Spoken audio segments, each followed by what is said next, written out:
Hey guys, Dennis Kang here with my training partner Dave Schulten. I work with a lot of professional athletes. I'm a professional fighter myself, so I see a lot of people just getting into MMA and trying to, they don't necessarily want to fight right away, but they want to at least train it. And I wanted to point out some of the basic mistakes or some things that you do want to do and keep in mind when you're doing ground and pound from the guard. So let's start here from the full guard top control.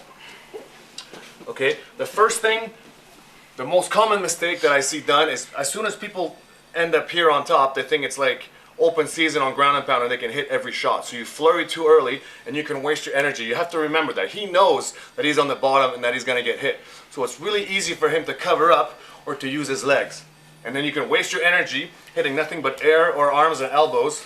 Then he can submit you from the bottom. So you want to remember to keep good control and positioning first. Squeezing his hips with your knees and your elbows. All right, keeping your head in the torso like this.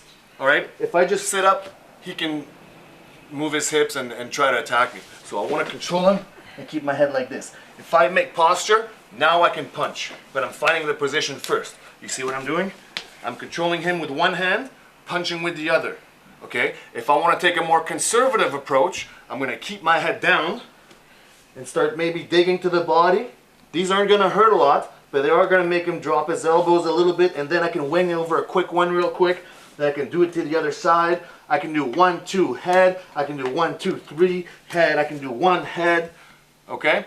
Another thing is elbows. Okay? Everybody wants to work the elbows. Now, elbows are almost impossible to do realistically in a live situation because, I mean, you're just going to end up cutting your training partners. So you have to do these carefully. In my opinion, there's two types of elbows that you can use in mixed martial arts.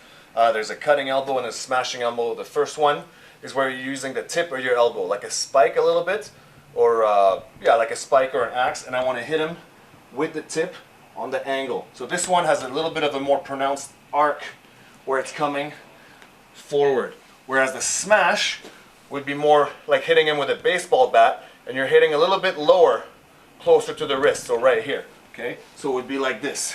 This is the one that probably wouldn't cut so much, as opposed to this one, which requires a little bit more aiming and technique. You have to remember to keep your hand nice and loose to throw it over for both of them, even the smashing one.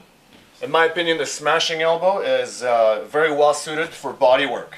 Okay, so a lot of people don't expect elbows to their body, so you can smash them like this, elbow, and then come over and arc it with a cutting elbow.